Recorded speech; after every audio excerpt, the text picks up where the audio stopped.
மகாநதி அடுத்த வர எபிசோடில் பார்த்தீங்க அப்படின்னா விஜய் நிவின் குமரன் அப்படின்னு சொல்லிட்டு அவங்க பிளான் பண்ண மாதிரியே வந்து பசுபதியோட பையன் ராகவை வந்து கடத்திட்டாங்க.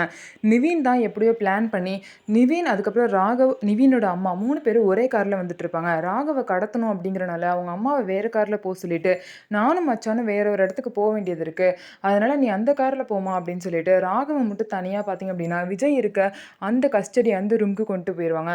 அங்கே போயிட்டு பார்த்தீங்க அப்படின்னா ராகவை வந்து நிவினும் குமரன் வந்து கடத்திட்டு வந்ததுக்கப்புறம் வந்து விஜய் வந்து அங்கே ஒரு டான்ஸ் ஆடிட்டு இருப்பாரு, பாட்டு போட்டு டான்ஸ் ஆடிட்டு இருப்பாரு. அதுக்கப்புறம் பசுபதிக்கு கால் பண்ணி அவங்க பையனை வந்து காமிச்சோன்னே என்னை கடத்திட்டாங்கப்பா அப்படின்னு சொல்லிட்டு பசுபதி கிட்ட ராகவ் வந்து சொல்லுவாங்க. உடனே பசுபதி வந்து ரொம்பவே ஷாக் ஆயிடுவாங்க. இப்போ எதுக்கு கடத்தினா, உனக்கு என்ன வேணும்னு சொல்லிட்டு விஜயை கேட்கும்போது ஒன்றும் இல்லை, எல்லாமே சிம்பிள் தான், காவேரி வீட்டோட டாக்குமெண்ட்டில் நீ சைன் போட்டு எல்லா டாக்குமெண்ட்ஸையும் இங்கே வந்து கொடுக்கணும் அப்படின்னு சொல்லிட்டு விஜய் வந்து சொல்லுவாங்க. இதுக்கப்புறம் பசுபதி வந்து என்ன முடிவெடுக்க போகிறாரு, தன்னோட பையனே விஜய் வந்து கடத்தி வச்சிருக்காரு, இதுக்கப்புறம் வந்து அசால்ட்டாக இருந்தால் அவங்களோட உயிருக்கே ஆபத்துன்னு சொல்லிட்டு விஜய் வந்து சொல்லியிருக்காரு.